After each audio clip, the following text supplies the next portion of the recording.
Osho, The Art of Dying, talks on Hasidism, given at the Osho Commune International, Pune, India. Discourse number 4.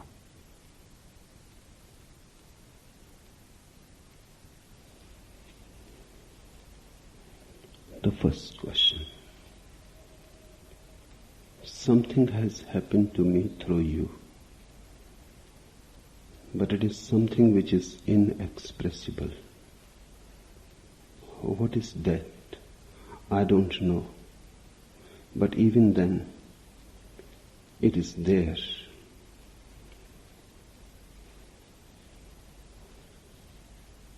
The human mind tends to convert every experience into a question. That's a very destructive step. Human mind tends to convert every experience into a question. That's a very destructive step. Please avoid it. Here near me, the whole purpose is to know that which is not knowable, to know that which is not expressible, to know that which cannot be put into words. When it starts happening, don't make a problem out of it. Don't create a question out of it. Because your very questioning will become, it's happening, enjoy it, love it, be nourished by it, savor it, dance it, sing it, but don't make a question about it. Just be it and allow it totally space. It will grow. It needs a space in you to grow. Don't be in a hurry to make a theory out of it. Theories are very dangerous. They can kill the child in the womb. The moment you start thinking in terms of analyzing, knowing what it is and what it is not, and comparing and learning to grow, you killed it.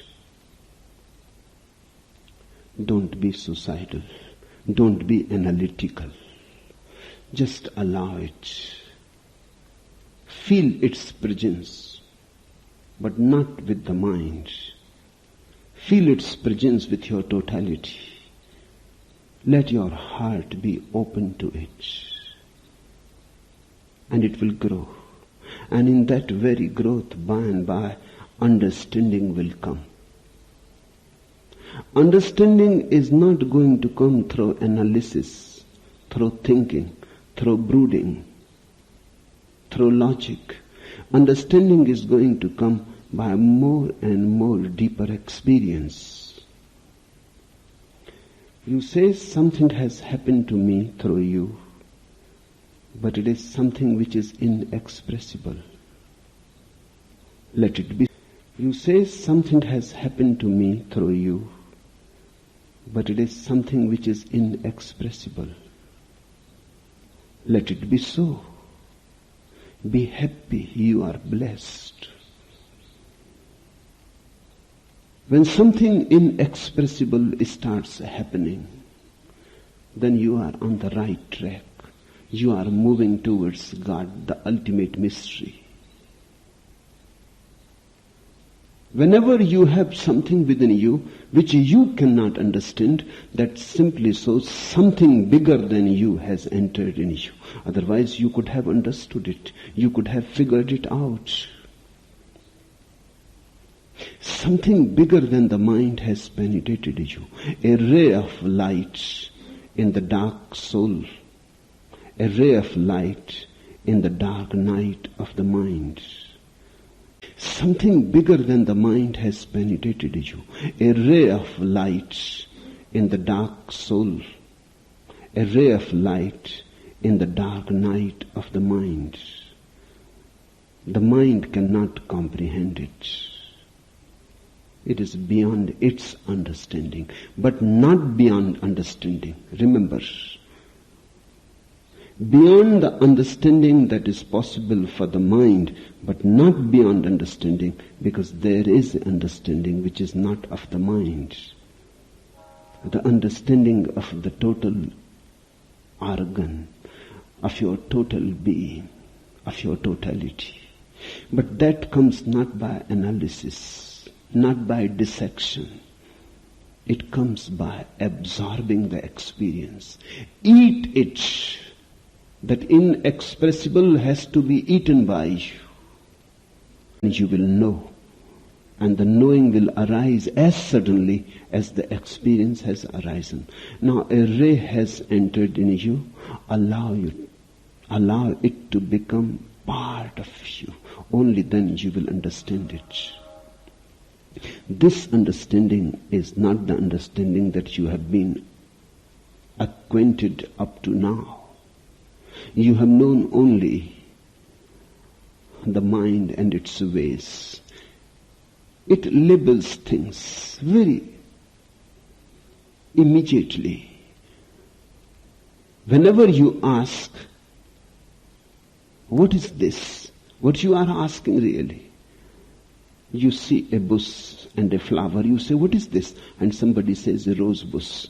And you think you have understood. Just somebody has uttered a word rose. And you think you have understood. But if you don't know the name, you feel a little disturbed. That unknown flower confronts you, challenges you. You feel that your prestige is at stake. Because that unknown flower continuously says to you, you don't know me. So what kind of knowledge is yours? You don't know even me. That flower goes on hitting hard in you. You start feeling disturbed. You want to know so that you can finish with this challenge. You go to the library, you look at the books, at the Encyclopedia Britannica, you find out, start feeling disturbed. You want to know so that you can finish with this challenge. You go to the library, you look at the books, at the Encyclopedia Britannica, you find out what is the name of this rose. It is rose? Okay. You have labeled it. Now you can go at ease. But what have you done? Just by putting a word on the rose bush, do you think you have understood it? You have lost one opportunity of understanding. You have lost one great challenge. Because remember well, the name rose is given by man to the rose bush. The rose bush does not know the name at all. If you talk about the rose bush to the rose bush will not understand it. What you are talking about. The rose bush has no name as far as the bush itself is concerned. The name is given by others. Given by people like you who cannot tolerate the unknowable anywhere. The unknowable is such an uneasy thing, so uncomfort it creates. You see somebody, you say, who is this man? And then somebody says, he is a Chinese or a African or a Japanese, and you are getting at ease. What you have known just by saying that he is a Chinese. There are millions of Chinese. 800 millions. And no other Chinese is like him. In fact, nothing exists like the Chinese. There are his own being. What have you understood by labeling a man? He is a Chinese. But you feel at ease. What religion he belongs to? He is a Buddhist. Another label has come into your hands. You know a little more now. To what party he belongs? He is a communist. Still, few labels you gather, and then you think you have known the man. Is knowledge so cheap as the mind thinks? Labeling is not knowledge. Labeling is a way to avoid the opportunity that was open. You could have known the man if you have got involved with him. You could have known the rose bush if you have meditated. If you have meditated alone with it. If you have allowed its fragrance to enter into your nostrils and into your heart. If you have touched it with love. If you had a communion with this rose bush, you may have known something. I don't say you can know the rose bush totally. If you can know a single rose bush totally, then you have known the whole universe. Because in the single rose bush, the whole universe is involved. The sun and the moon and the stars and the past and the present and the future. All time and all space is converging on that small rose flower. If you can know it in its totality, you would have known the whole universe. Then nothing is left behind. Then nothing is left behind. Each small thing is so great. And when something like an unknown flower starts blooming within you, don't be in a hurry to dissect it. Don't put it on the table and cut it and start looking for the ingredients. Enjoy it. Love it. Help it to grow. A grace has descended upon you. You have become a Hasid. That is the meaning of Hasid. Grace.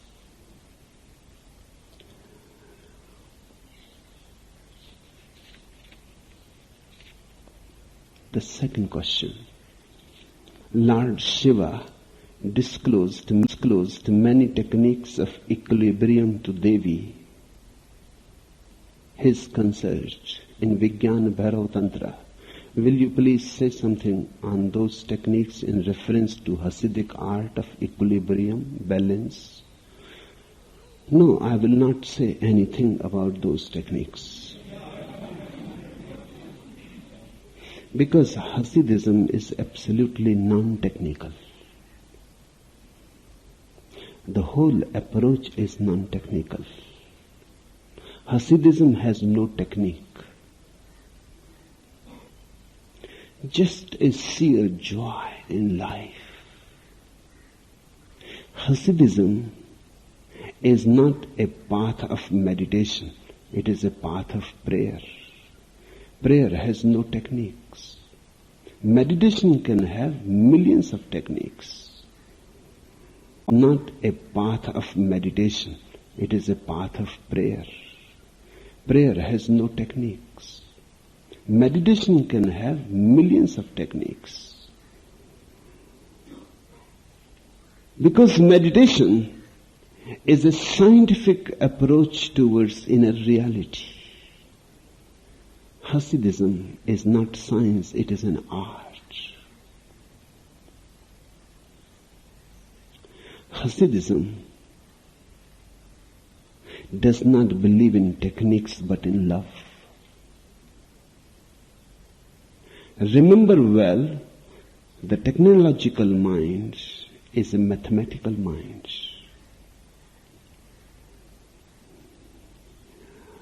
The mind of the lover is non-mathematical.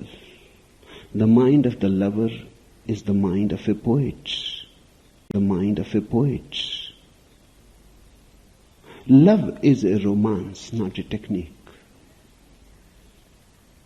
Love is a dream, not a technique. Love has a totally different approach to life. Hasidism has no techniques. It has no yoga and no tantra in it. It simply says, trust life, trust God. And whatsoever has been given to you, enjoy it. Enjoy it so deeply and with such gratitude that every ordinary thing becomes hallowed, becomes holy. Each small thing in life becomes sacred. Transform everything into a sacred thing. The profane disappears. You bring. And if you come across books which say that they can teach you how to love, beware of those books. If once you learn the techniques of love, you will never be able to love again. Those techniques will become a barrier. Love is a natural, spontaneous phenomenon. Even animals are loving. They don't have Kinseys and Masters and Johnsons. And they are achieving orgasm perfectly without any scientific help. They don't have any sex therapists. And they don't go to any guru to be taught how to love. It is an inborn quality. Eat with himself. There are few things which you bring with your birth. A child is born. Nobody can teach the child how to breathe. If it depended on teaching, then nobody will be able to be alive. Because time will be needed to teach the child. He would have first to be sent to the school, taught language, disciplined, and then finally, after at least 7, 8 or 10 years, we will be able to teach him how to breathe. Because he won't understand even the word breathe. No, it doesn't depend on any teaching. The child is born with the capacity to breathe. That is inborn. It is as inborn as a flower. That is inborn. It is as inborn as a flower on a bush. It is as inborn as water rushes towards the ocean. Naturally. The moment the child is born, the whole being of the child hankers, becomes hungry for breath, not knowing what is happening because the child has never breathed before. Nobody has taught him. He has never done it. He has no experience about it. It simply happens. Exactly the same, one day at the age of 14, the child starts feeling a tremendous attraction towards the other sex. Nobody has taught. In fact, teachers have been teaching against it. Seems to be a teaching against sexuality, against sex energy. Religions, cultures, civilizations, priests and politicians, they have all been teaching how to suppress sex, but still it cannot be suppressed. It seems impossible to suppress it. It is a natural phenomenon. It arises. It arises even when you are against it. See the truth of it. Even when you are against it, it arises in spite of you. It is bigger than you. You cannot control it. It is natural.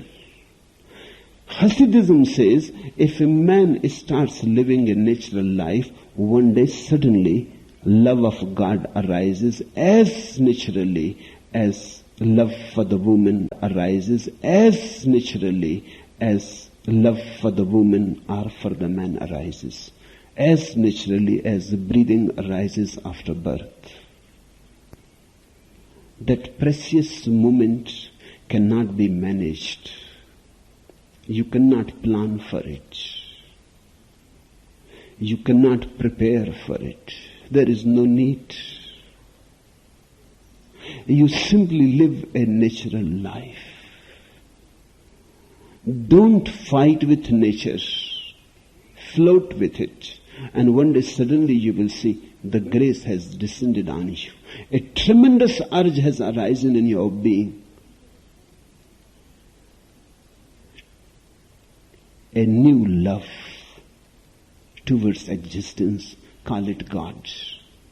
Because when love arises, existence becomes personal. You have missed the natural flowering of prayer, then techniques are needed. Meditation is a substitute for prayer. It is second to prayer. If you have missed prayer, then meditation is needed. If the prayer has arisen in you, then there is no need for any meditation. Prayer is spontaneous meditation. Meditation is prayer with effort. Prayer with technique is meditation. Prayer without technique, or meditation without technique is prayer. Hasidism is the religion of prayer. That's why in Hasidism there is no prayer without technique, or meditation without technique is prayer. Hasidism is the religion of prayer. That's why in Hasidism there is no renunciation. A Hasid lives the natural life that God has conferred on him. Wherever God has placed him, he lives, he loves, he enjoys the small pleasures of life. And once you start enjoying the small pleasures, the total accumulative effect is a great bliss in your being. This has to be understood. Don't wait for some great bliss to descend on you. It never happens. Great bliss is nothing but small pleasures. On you. It never happens. Great bliss is nothing but small pleasures accumulating in your being. The total of all the small pleasures is the great bliss. Eating, enjoy it.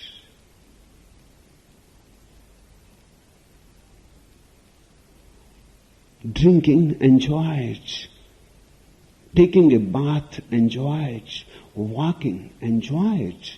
Such a beautiful world, such a beautiful morning, such beautiful clouds.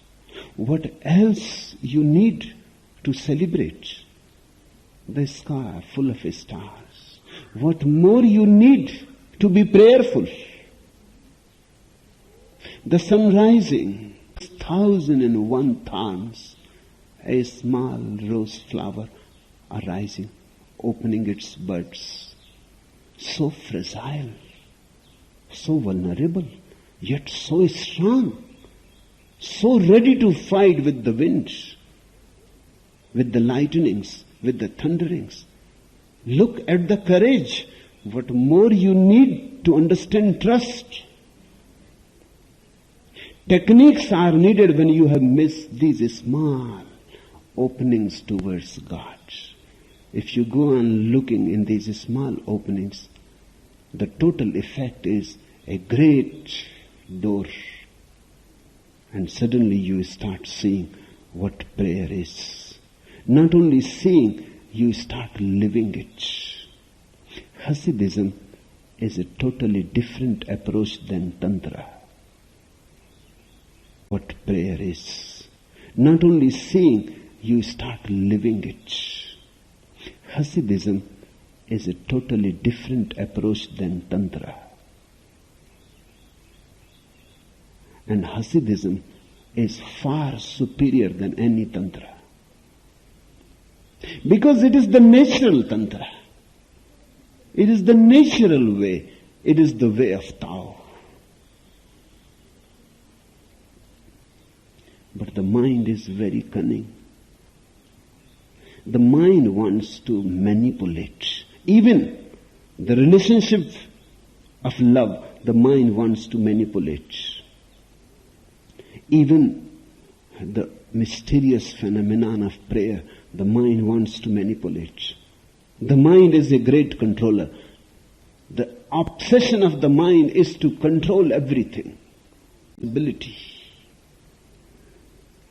If you plan for every possibility, if you manage for everything on your own, you never give a chance to God to penetrate you, to take control on His soldiers. You never allow God to help you. You think you have to be independent. You think there is no other way than self-help. You remain unnecessarily poor. A small child was playing around his father, and the father was sitting in the garden, and the small child was trying to pull up a big rock.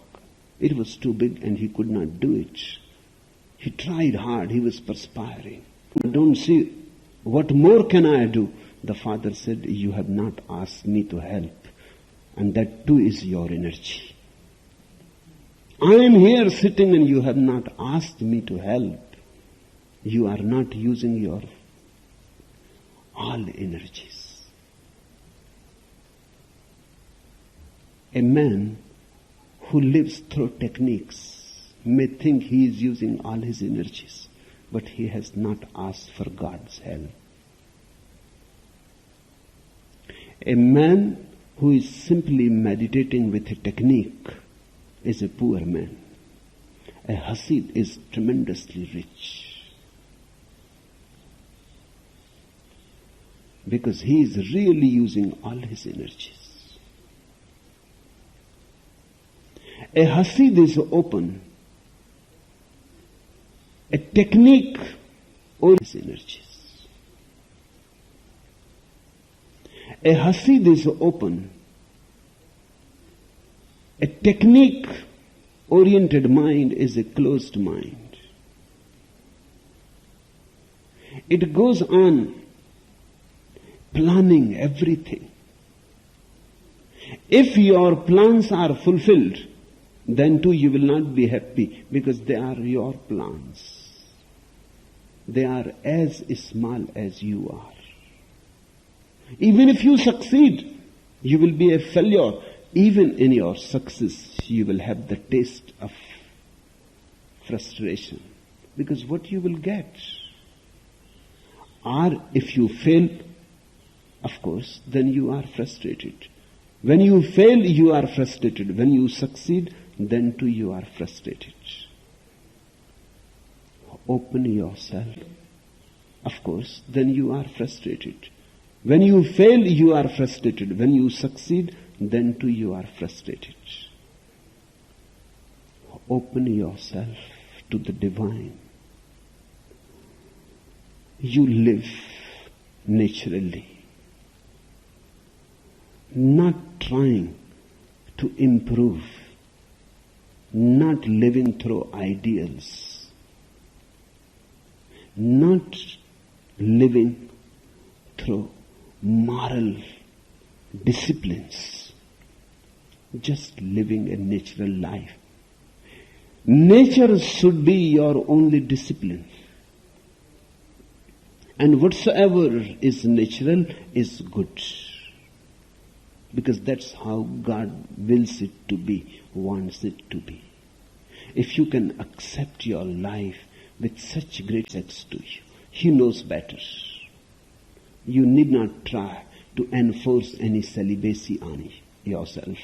A enforced celibacy is ugly, more ugly than a natural sex.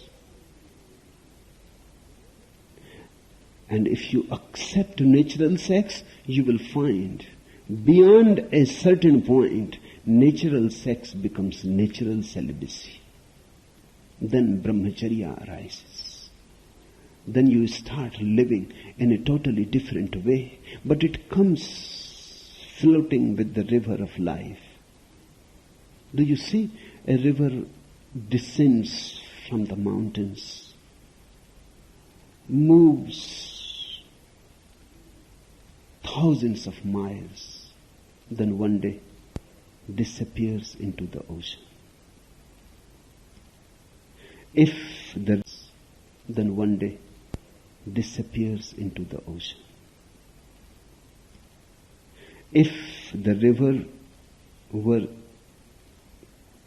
a great thinker and it started thinking about that this is going downwards, I should not do that. My abode is on the mountains. A river first is just snow peaks of the Himalayas. There is the abode. And I am falling. This is sin. Falling down in a glacier, moving towards the earth from the height of the heaven. If rivers were thinkers, they will get crazy because this is going down. They are very fortunate. They accept it. It was God's will to be on the hilltop. It is His will now to explore the depths. And a person who really wants to know the height has also to know the depth. Otherwise, he will not be able to know. Depth is the other part of the height. Higher the peak of the mountain, deeper is the valley. If you want to know the tree, you have to know the roots also. The tree goes upwards and roots go downwards. And the tree exists between this, the upward movement and the downward movement. This is the tension that gives life to the tree. The river moves. Trust to guide. But she goes trusting. If this is how it is happening, it must be good. She goes singing and dancing. And then one day, every river, whether it runs towards the east or whether it runs towards the west or the south or the north, makes no difference. Every river finally, eventually reaches the ultimate, disappears into the ocean. In the ocean, she has attained the final depth. Now the journey is complete. She has known the peak of the Himalayas. Now she has known the depth of the ocean. Now the experience is total. Now the experience is total. Now the circle is complete. Now the river can disappear into nirvana.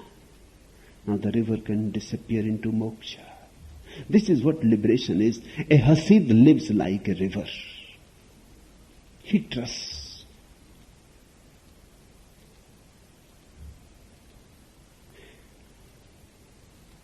A man who is too much obsessed with techniques is a non-trusting man. A doubting man.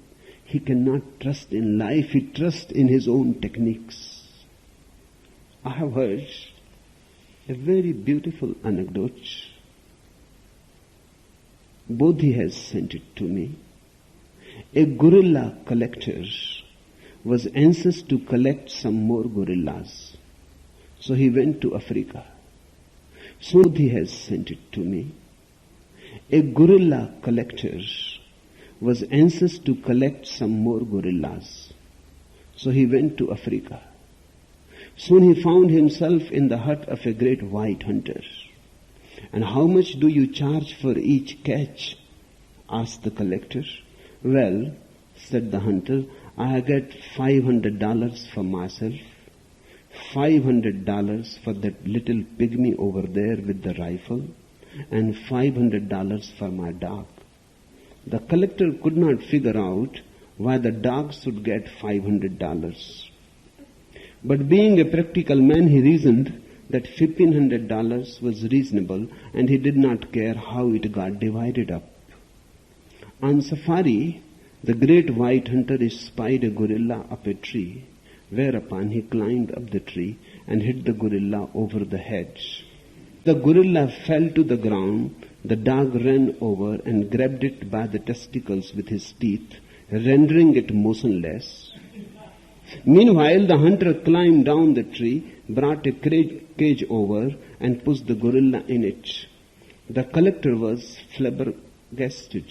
He said to the hunter, "This is simply fantastic. I have never seen anything like it in my life. You are certainly earning your $500. And that dog, well, what can I say? He's simply terrific. But that pygmy with the rifle, he does not seem to be doing a thing." The hunter said, "Don't you worry about the pygmy. He earns his money." So on and so forth it went, catching gorilla after gorilla, until finally he came across a gorilla who has been watching the whole proceedings. Over the hedge, the gorilla turned and bashed him first. As the hunter was falling from the tree, he yelled to the pygmy, "Shoot the dog! Shoot the dog!"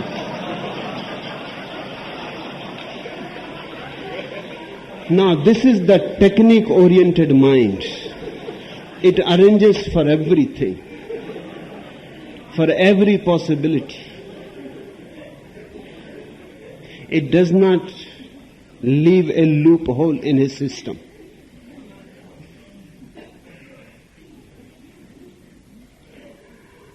A religious man cannot be in such a planned way. It is not possible. He has to leave many loopholes for God to enter in. In fact, if you understand rightly, a religious man is one who plans nothing. Because how we can plan?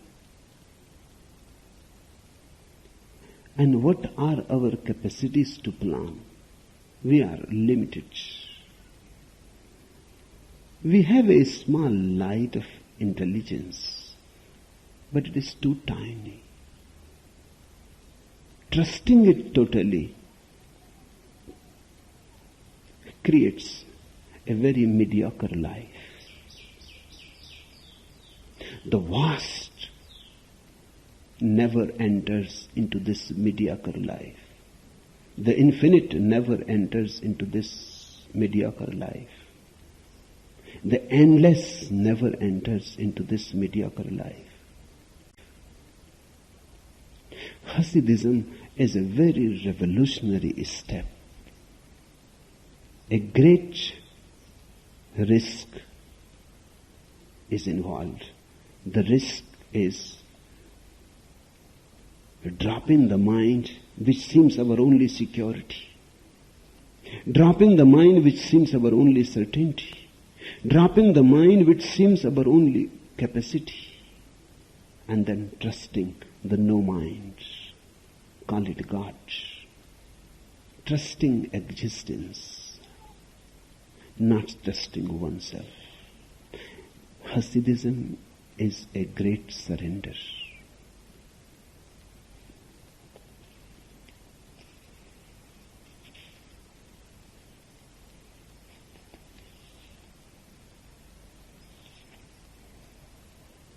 Third question, Bhagavan, only one master at a time.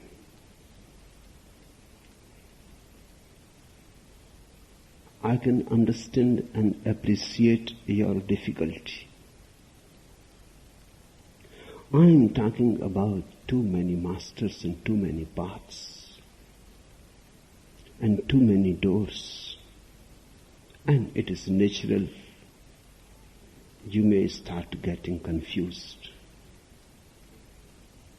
But you can get confused only if you cling to my words.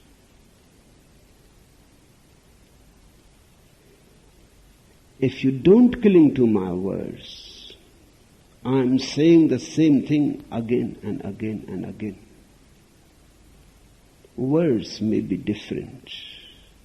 I may be using different approaches. I may be using different approaches. And when I use any approach, any path, I'm totally with it. Then I don't care about anything else.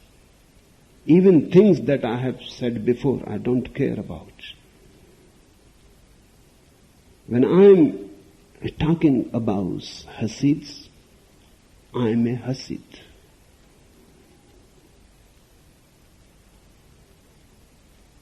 And then I'm totally involved in it. That's the only way to reveal its secret to you. If I remain uninvolved, if I remain without any passion, if I am just a spectator, a professor, it won't give you the insight that is intended. It won't give you the vision. Then you will collect information and you will go home. You will become more knowledgeable, but not wise. So whenever I am speaking about any master or any path or any scripture, I am totally with it. My involvement is absolute. In those moments, nothing else exists for me. Then I am in passion. I am passionately in love with that teaching. Of course, I can understand your difficulty, because when I say passionately, that Hasid is passionately in love with that teaching. Of course, I can understand your difficulty, because when I say passionately that Hasidism is the way, you become disturbed, because one day I was saying Tantra is the way. Another day I was saying Zen is the way. And another day I was saying Tao is the way. So now what is the way? When I am talking about one way, I am that way. Don't cling to my words. Listen to the wordless message. And if it hits your heart, if it sinks in your heart, then you have found your way. Then forget whatsoever I have said before or whatsoever I am going to say in future. Then forget whatsoever I have said before or whatsoever I am going to say in future. Then you need not worry. You have found your key. Now you can open the lock. I will go on talking because I am talking for millions. When you have found your key, you enjoy whatsoever I say. But you don't get again and again disturbed by it. You have found your key. Now I must be talking for somebody else who has not yet found his key. When you have found your peace, your silence, your bliss, you have got what you were needing. But there are many others who have not got it. I will be talking hard, deeply. And your love may arise for this path. My passion may aflame you. That's why I speak with passion. If I speak with indifference, as professors do. I am not a professor. When I am speaking on Hasidism, I am a Hasid Rabbi. It is my path that I am talking about. It is not somebody else's path that I am describing to you. It is my path that I have traveled, that I have loved, that I have known, that I have tasted. I am talking about my own, and prayer becomes your path. Then you forget whatsoever I am saying. Then you need not again and again reconsider. If it has not happened, then you have to consider. If it has not happened, then don't bother about it. Forget all about it. I will be talking about something else. I will be opening another door. Maybe that is the door for you. But when you have found the door, then you don't be worried about other doors I will be opening, because all the doors lead to the same. So you don't be worried that should I enter in this door? Maybe Bhagavan is going to open another bigger and golden door. They all are same. And the door that you have fallen in love is the golden door. They all are same. And the door that you have fallen in love is the golden door for you. Now there is no other door. If you have fallen in love with a door, it will be. And you will find others entering from other doors. But when you reach at the very center of existence, you will all will be meeting there in tremendous love and brotherhood. Somebody will be a Hasid, and somebody will be a Zen monk, and somebody will be a Tibetan Lama, and somebody will be a Sufi, and somebody has come through sitting silently, and somebody has come dancing, but in deep brotherhood. At the center, all seekers meet.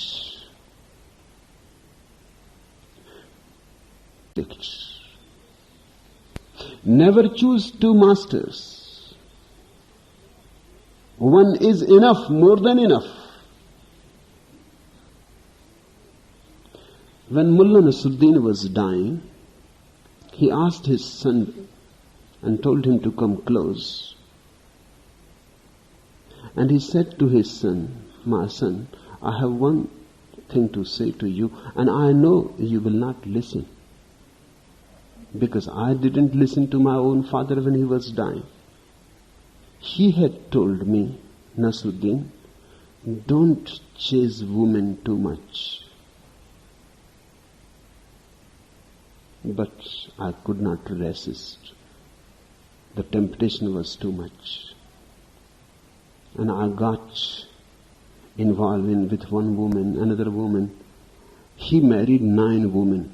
The not to resist. The temptation was too much. And I got involved with one woman, another woman. He married 9 women. The maximum that Quran permits. And he said, I have created a hell. I suffered much. I know you won't listen, but still I am saying, because now I am departing and there will be no chance to say to you. I know you will fall in love with women, but at least remember one thing from your old man. My son, one at a time, one at a time. At least do that much. One at a time. Personality. You are schizophrenic. You are not one, you are 2. If you fall with 3 women in love at a time, then you are 3. And there are people who fall with any woman they see in love. Whosoever is passing, suddenly they are in love. Every woman is their love object. They are a crowd. You can count how many persons live in you by counting the woman you fall in love simultaneously. That's a very beautiful way to measure how many persons live in you. Very easy criterion. But to fall in love with one woman, you become sane, because then there is no conflict. I have heard the bride and bridegroom stepped into the hotel elevator, and the pretty girl operator said, "Hello, darling," to the bridegroom. Not another word was spoken until the couple alighted at their floor, when the bride exclaimed, "Who was that hussy?" "Now, don't you begin anything," said the bridegroom quite worriedly. "I am going to have enough trouble on my hands explaining you to her tomorrow."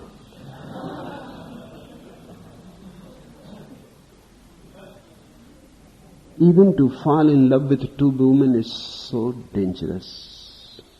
To fall in love with two masters. Even to fall in love with two women is so dangerous. To fall in love with two masters is a millionfold dangerous. Because the love of the woman maybe is only of the body. So the split goes only that much. At the most, the love of the woman may be of the mind, so the split goes only that much. But the love of the master is of the soul. And if you fall in love with two masters, your soul will be divided. You will be totally disintegrated. You will start falling in parts. You will not be able to remain. Your soul will be divided. You will be totally disintegrated. You will start falling in parts. You will not be able to remain together. You will simply lose all shape and all form, all integrity. And the whole point to be with a master is to attain to integration. So once you fall in love with a master, remain. I am not saying that even when you are disillusioned, remain with him. When you are disillusioned, he is no more your master. Then there is no point in remaining with him. Then seek another. But never be with two masters in your mind. The third question.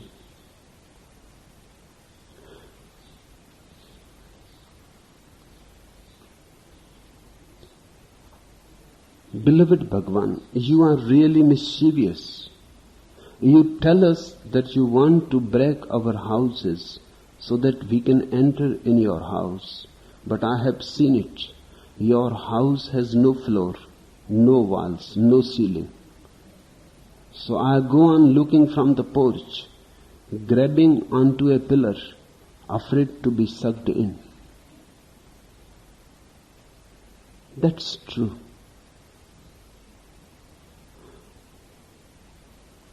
My whole effort is to trick you in. To trick you in for something you have never desired. You have never desired. A disciple and the master are in a great conflict. A great struggle goes on.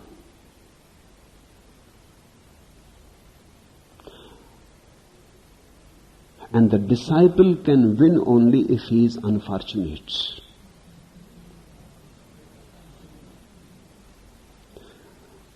If the master wins it, the disciple is blessed, very fortunate.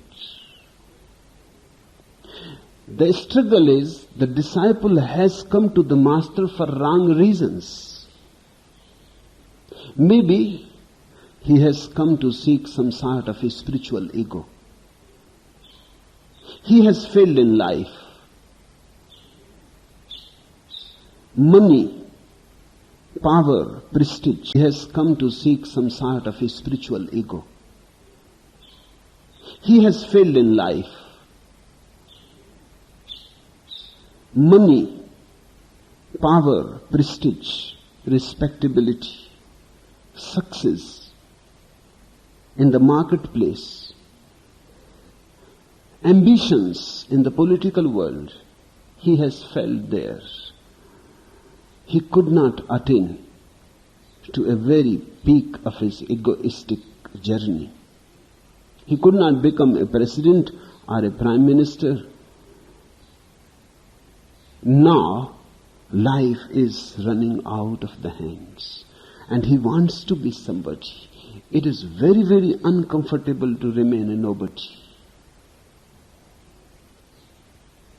Finally, people start seeking and searching into the dimension of religion. There it seems easier to attain to a certain ego, a certain crystallization of the ego. At least you can become a Rajneesh sannyasi. So simple. And you can feel great. You can feel that you have become special. The so-called religious people are trying to attain something which they have not been able to attain in the world. Sometimes by austerities, asceticism. Somebody fasts for days together. He becomes special. Nobody can fast that much. He has to be. Or he may be suicidal. He has to be. But he starts getting respect from people. He is a great Mahatma. He fasts so much. He is against the body. He is against comfort. He can lie down on a bed of thorns, or he can stand for years, or he can sit on a pillar in a desert for years, just sitting there on a pillar. Very uncomfortable. He cannot sleep. He cannot rest. But then he attracts people. Suddenly he has become very important. Even those prime ministers and presidents that he wanted to become and failed and could not become, start coming. And presidents that he wanted to become and failed and could not become, start coming to him. Because they think if such a great ascetic can bless them, they can rise more into the world of power. Now he feels very much gratified, contented. Now the ego is at the supermost. Even kings and prime ministers and presidents are coming to him. The disciple comes for wrong reasons. Or a disciple has come to attain a certain sort of peace because he is in much turmoil. Why he wants to attain to peace? He wants to attain to peace so that he can work out his ambitions in a better way. Just the other day, I was looking at an advertisement of Maharishi Mahesh Yogi's transcendental meditation. It promises everything. A good job also. Proficiency in your work. Health. Mental health. Physical health. longevity. Everything that a man can desire, it promises. It is a long list. Economic, spiritual, social, physical, psychological, all benefits. And just for sitting 20 minutes and or something like that. So simple.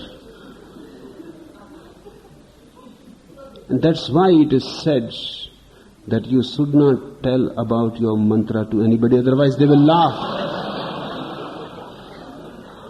It has to be kept private. If you say to somebody that I repeat Coca-Cola, Coca-Cola, they will think you have gone mad. So a mantra has to be kept absolutely private.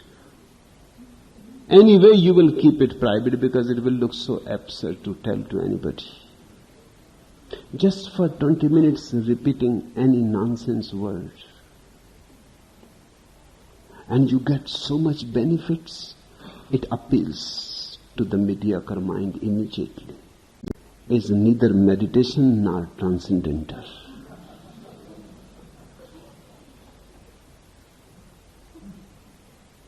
It is simply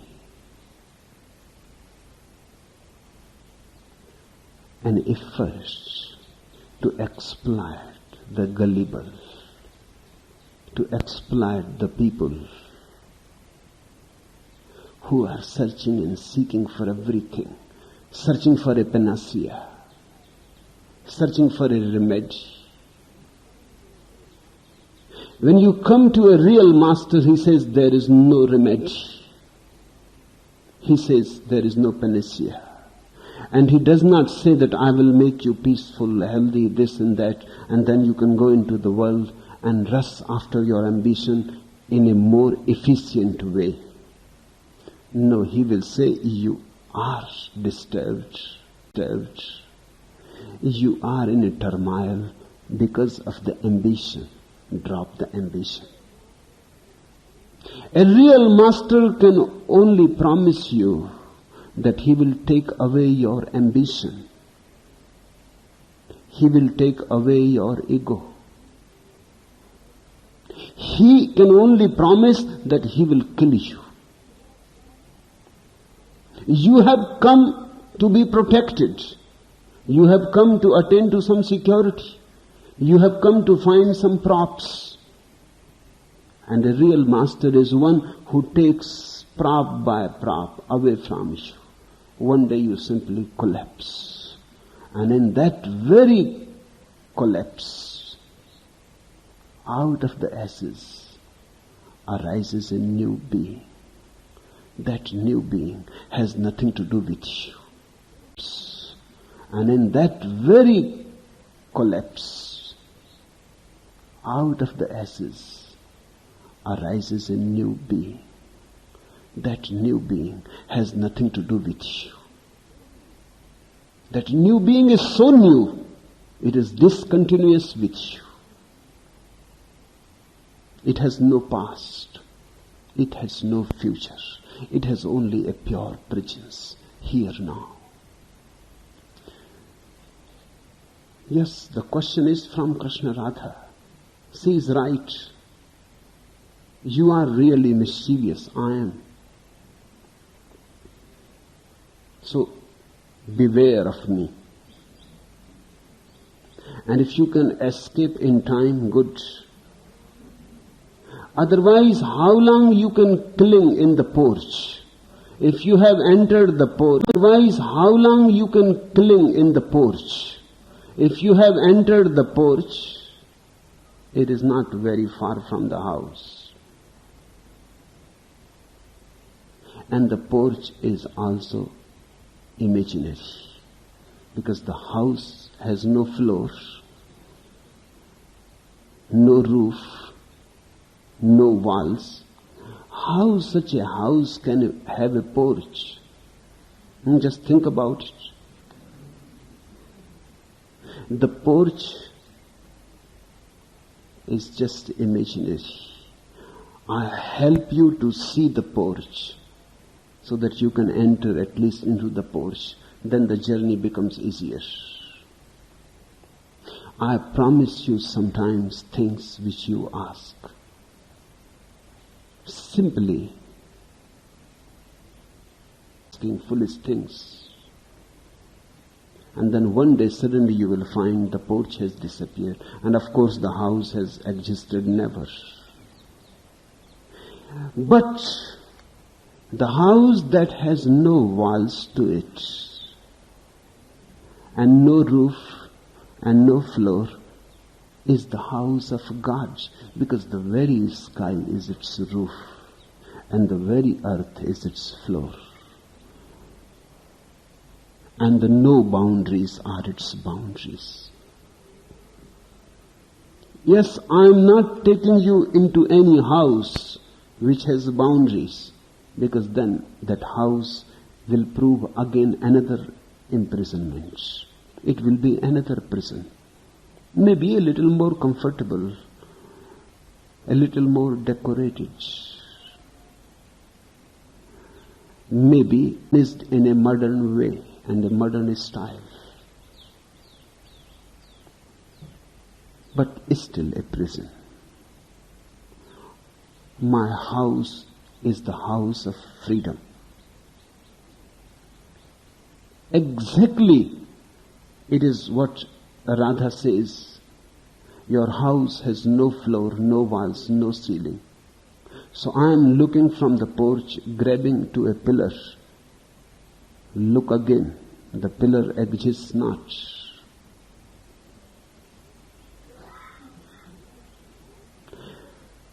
Because you want to grab, you believe in the pillar. Look again, open your eyes. There is no pillar and there is no point in grabbing. Relax. Let go. And suddenly you disappear. Relax. Let go. And suddenly you disappear. And you become the infinity. And you become the space. That's what God is space with no boundaries. My house is the house of God. It is not a man-made temple.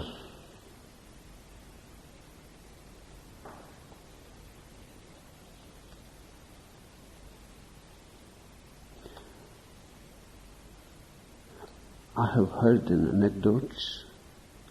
2 office workers had a drink or two at a midtown bar after the labors of the day. One offered a 3rd round, but his friend refused, saying he had better get home. Friend, how do I know? I am not home yet. Don't go on standing in the porch. You will not know by standing in the porch. Come home.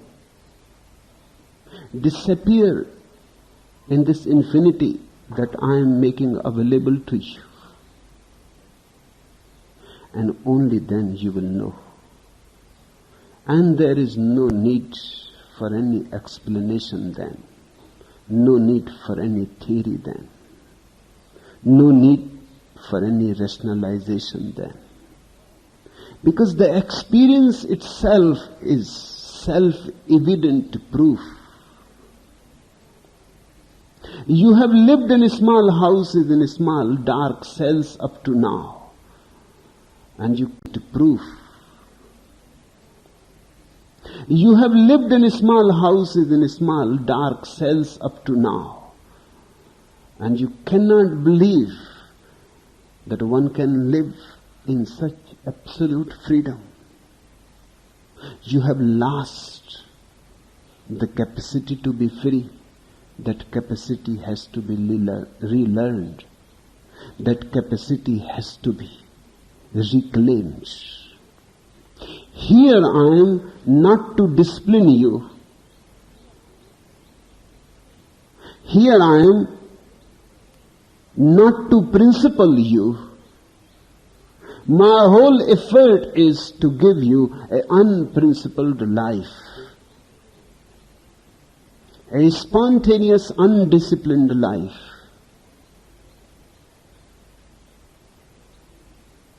Is freedom. And freedom has no walls to it. It is as infinite as the sky. Claim the whole sky, it is yours.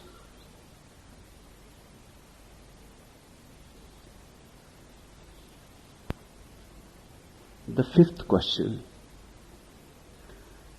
who can become a better disciple? A learned fool or an unlearned fool? And for the intelligentsia, please explain your dictum, blessed are the fools. I don't see any intelligentsia here.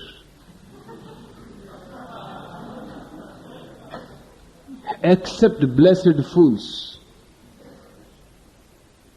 Maybe the questioner can be excluded. But otherwise, I don't see any intelligentsia here.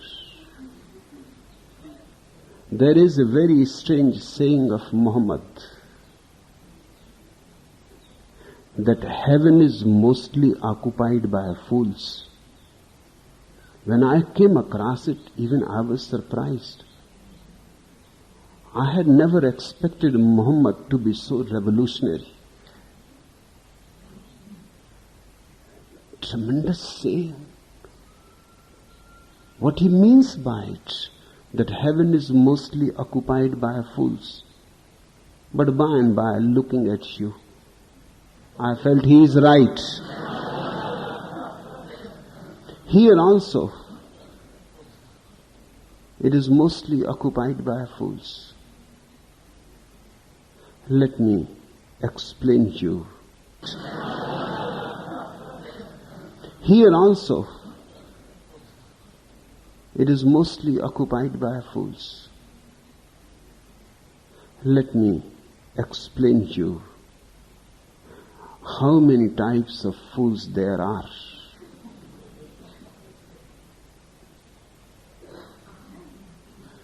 The first, one who knows not and knows not that he knows not. The simple fool.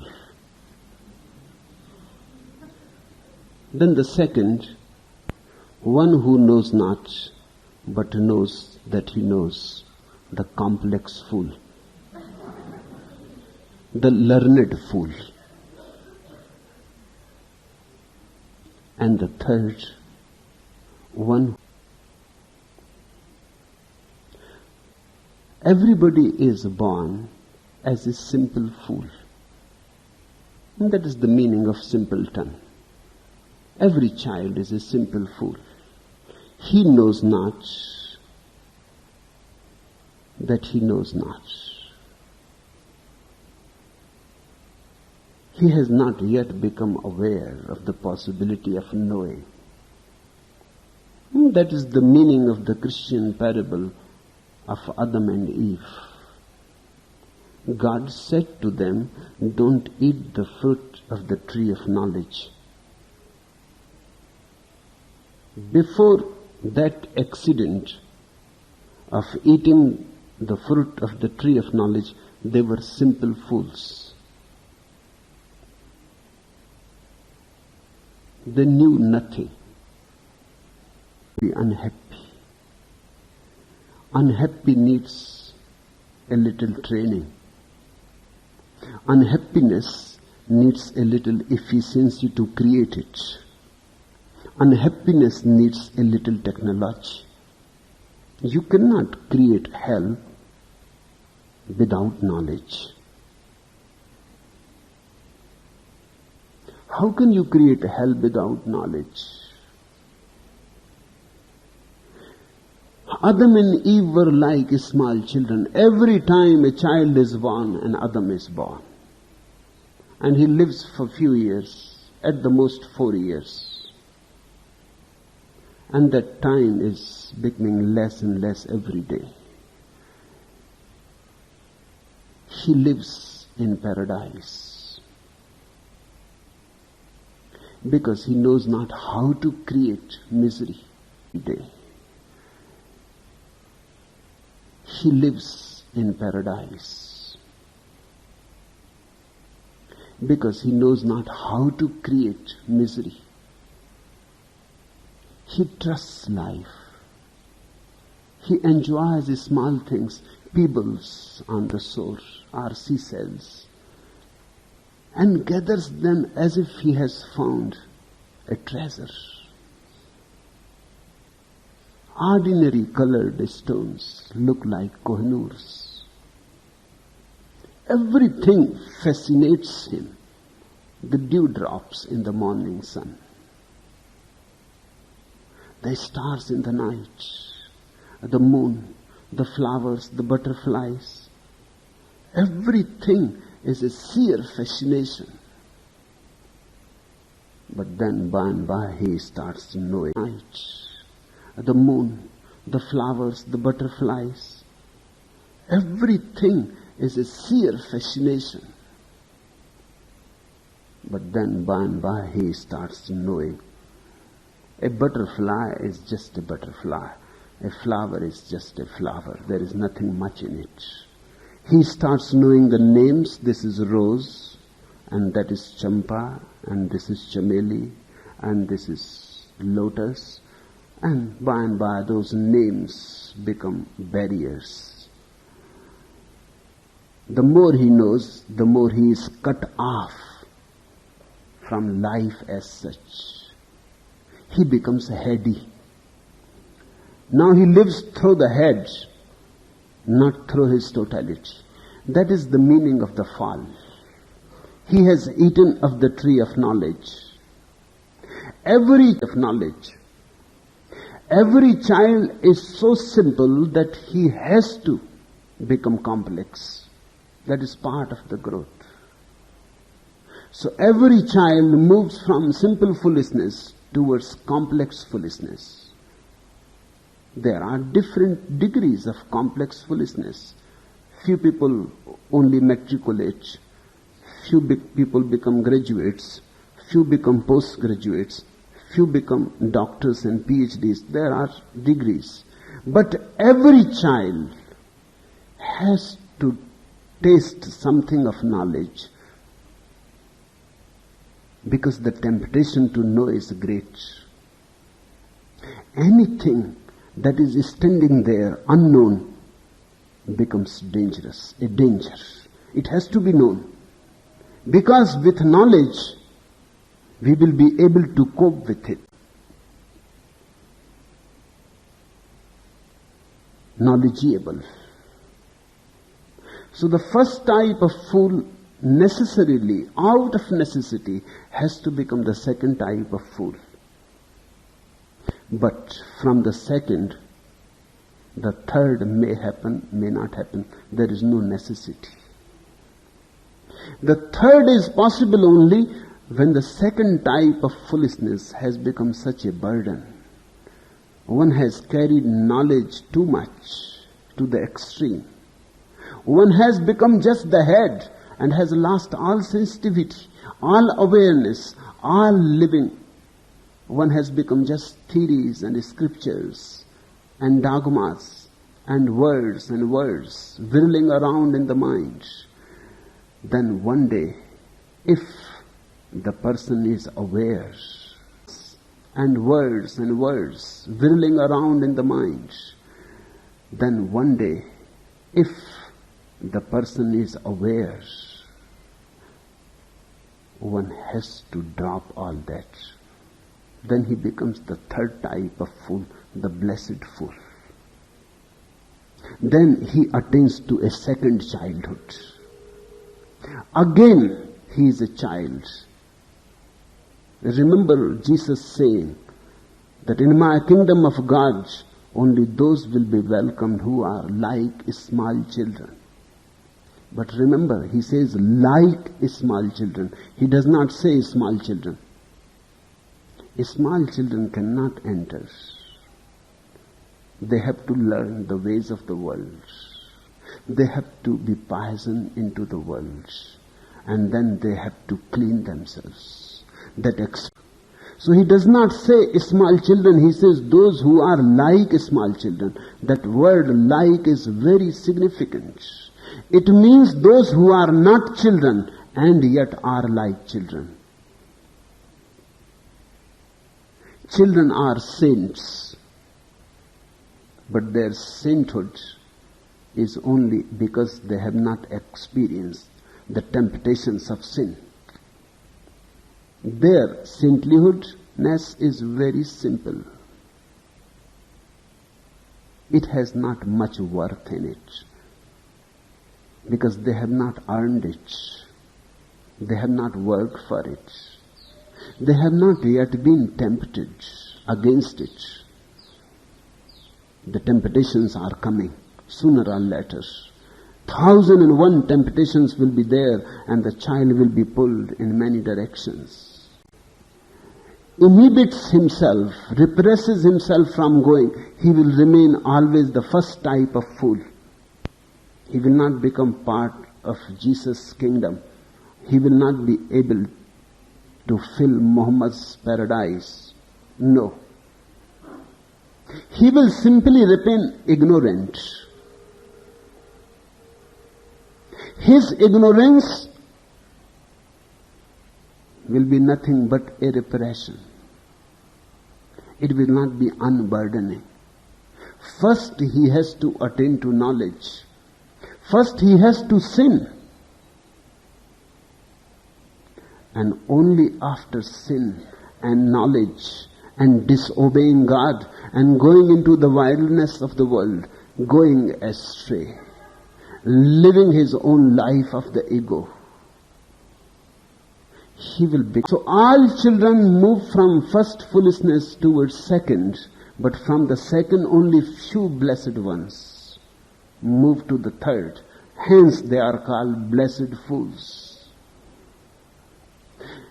The blessed fool is the greatest possibility of understanding, because he has come to know that knowledge is futile. He has come to know that all knowledge is a barrier in knowing. Knowledge is a barrier in knowing. So he drops knowledge and becomes a pure knower. He simply attains to clarity of vision. His eyes are empty of theories and thoughts.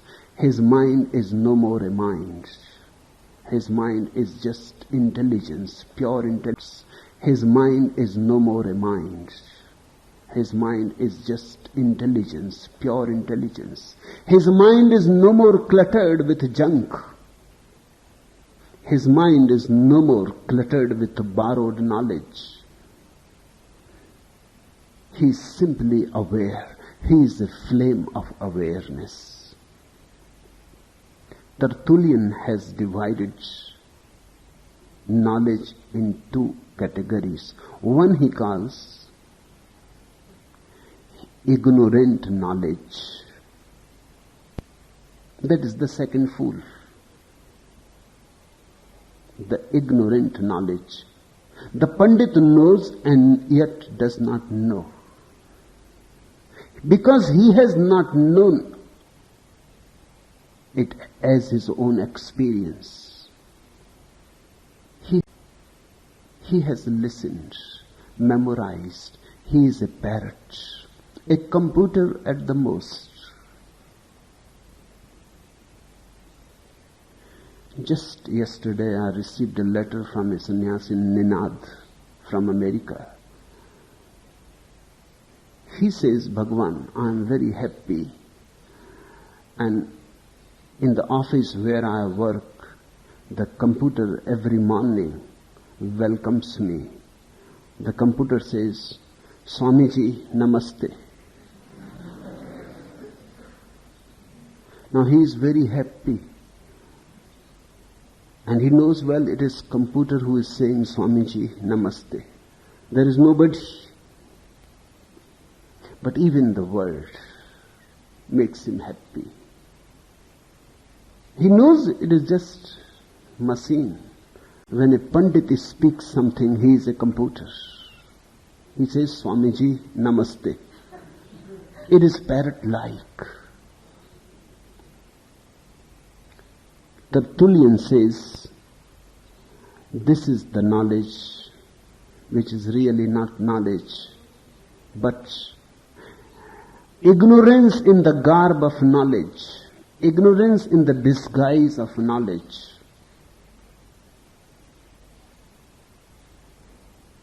It is a fall from the childhood innocence. It is a corruption. It is a corrupt state of mind. Cunning, clever, but corrupt. Then Tertullian says there is another type of knowledge he calls knowing ignorance. When a person drops all knowledge, all theories, looks directly, looks into life as it is, has no ideas about it, allows reality as it is, encounters reality immediate, direct, with no knowledge about it, encounters reality, allows that which is to have its flowering. He simply listens to reality, looks into reality. And he says, I don't know. He's the child Jesus talks about. He's not really a child, he's like a child. And yes, a child, he's like a child. And yes, I say, blessed are the fools, because they shall inherit all the blessings of God. From the first, second is automatic. From the second, third is not automatic. From the second to the third, the leap has to be a decision. That's what sannyas is. You decide that enough of knowledge. Now you would like to be ignorant again. You would like to be a child again, reborn. I am a midwife here. I can help you to become fools. And remember, Adam disobeyed God. Every Adam has to disobey. Adam fell from grace. Every Adam has to fall. Adam ate the fruit of the tree of knowledge. Every Adam has to become knowledgeable. It is a natural process. I have come across thousands of parables, but nothing to compare with this parable of Adam's fall. It is the most pregnant parable ever. That's why I commit to again and again with new meanings. It goes on revealing new meanings. And when Adam turned into Christ, he became the third type of fool. Christ is the third type of fool, the blessed fool. What Adam did, Christ undid. Christ returns back in tremendous obedience, innocence. The rabbis, the Jewish religious people, the priests of the temple of Jerusalem, they were learned fools. They could not tolerate Jesus. The learned fools are always disturbed by the blessed fools. They had to murder because his very presence was uncomfortable. His very presence was such a pinnacle of peace, love, compassion, and light that all the learned fools became aware that their whole was uncomfortable. His very presence was such a pinnacle of peace, love, compassion and light that all the learned fools became aware that their whole being is at stake. If this man lives, then they are fools. And the only way to get rid of this man is to destroy this man. So again they can become the learned people of the race. Socrates was killed by other knowledgeable people. Mansur was killed by other knowledgeable people. There has been always a great conflict whenever the third type of fool arises in the world. All the pundits gather together. Their whole business is at stake. The whole business is at stake. All that they know, this man says, is foolish. And they also know deep in their hearts that it is foolish because it has done nothing to them. No bliss, no benediction has come out of it. They are as they always have been. Their knowledge has not touched their heart, has not become a transformation at all. They know it deep in their hearts, but that's why they become even more uncomfortable. They want to destroy such a man because the very possibility of such a man, and they are nobodies. Without Jesus, they were the great priests of the temple. With Jesus, suddenly they are nobodies.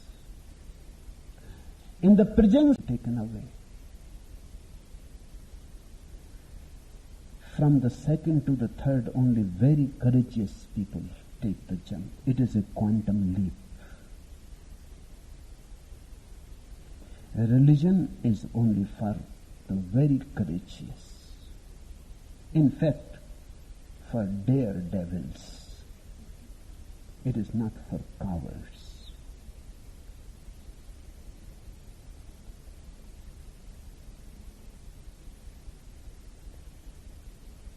Few anecdotes.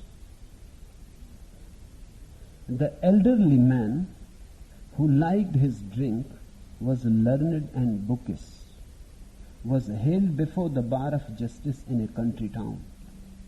You are charged with being drunk and disorderly, snubbed the judge. Have you any reason why a sentence should not be pronounced? Snubbed the judge. Have you any reason why a sentence should not be pronounced? Man's inhumanity to man makes countless thousands more, began the prisoner in a flight of oratory.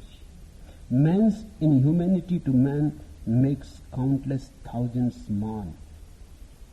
I am not so debased as Poe, so profligate as Byron, so ungrateful as Keats, so intemperate as Burns, so timid as Tennyson, so vulgar as Shakespeare. So, that's all that will do, interrupted the judge. 90 days, and officer, take down those names he mentioned and round up those guys also.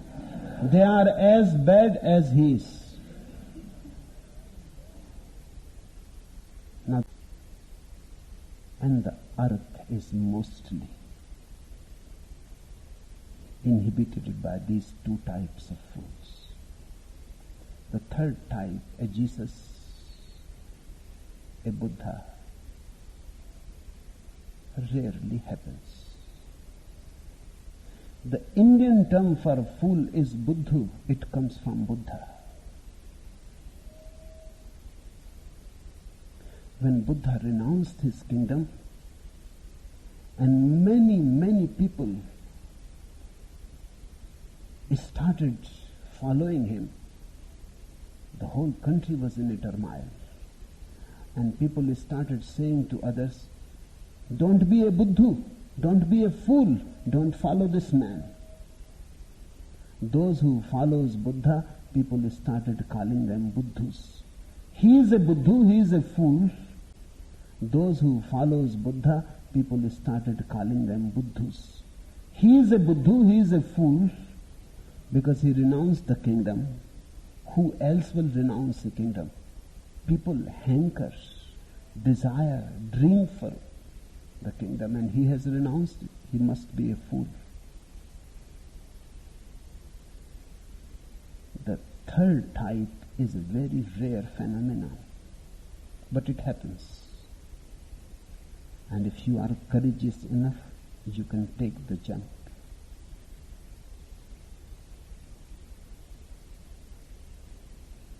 The second anecdote. When somebody tells me that he did the best he could, and I figure that it was not good enough, I put this fellow in the same class as the motorcycle cop who stopped a motorist and he started to her, and I was only going 40. I know that. The motorcycle cop answered defensively, but I can't catch up with the really fast ones. The third fool is very fast. Where angels fear to tread, there too he goes unheeded. The third fool is very fast. That's why I call his leap the quantum leap. The third fool rushes out of sheer courage and energy. The second fool is not so courageous. He goes on collecting pieces from us. He goes on collecting pieces from here and there. He has not that much courage of that great speed. He borrows knowledge. Rather than knowing it himself, he borrows. That way it is cheaper. And you can purchase wholesale.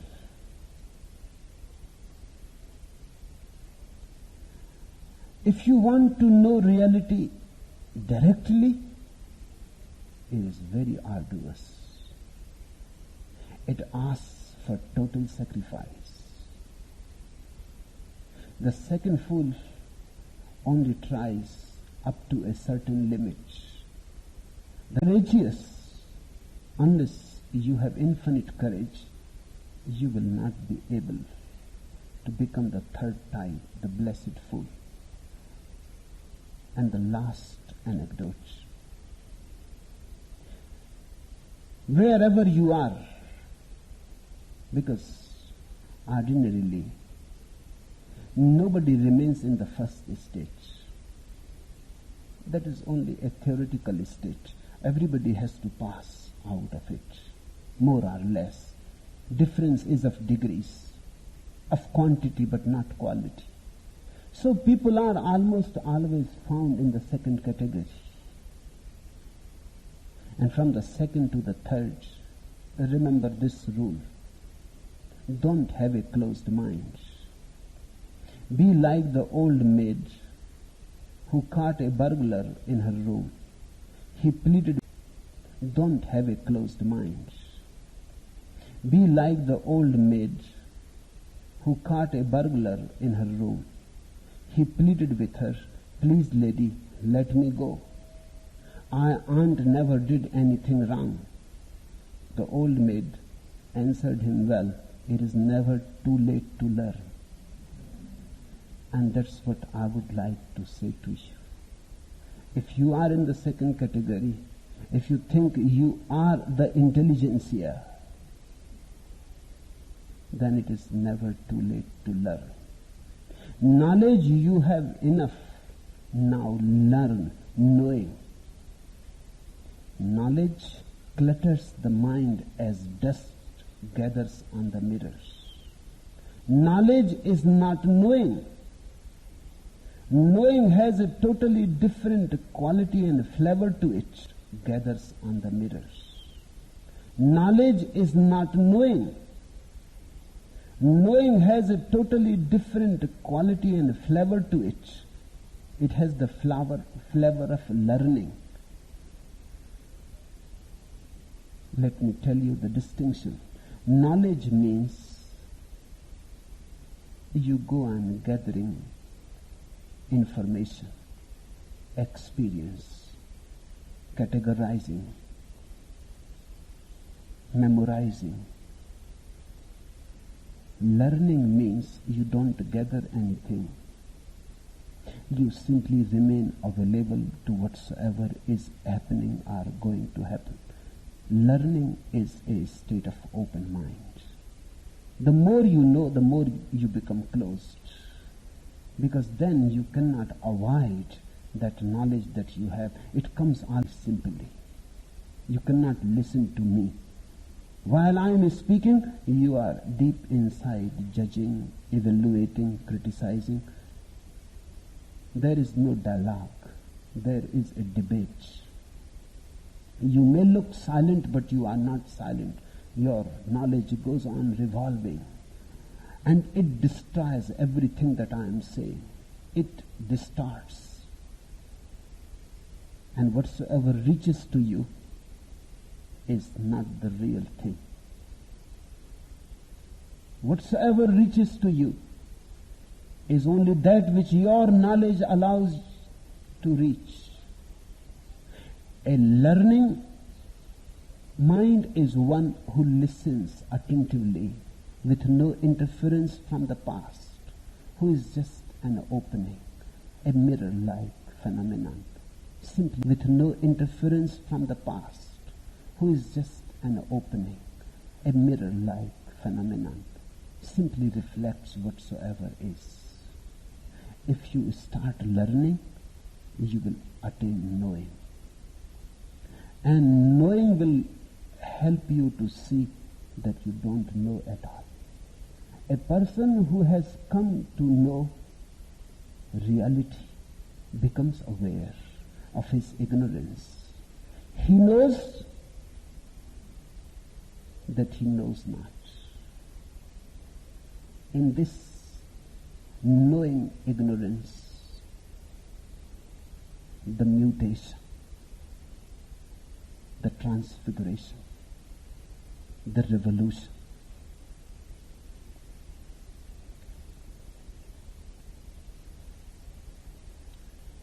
The third state of being a blessed fool. My all blessings are for those who are blessed fools.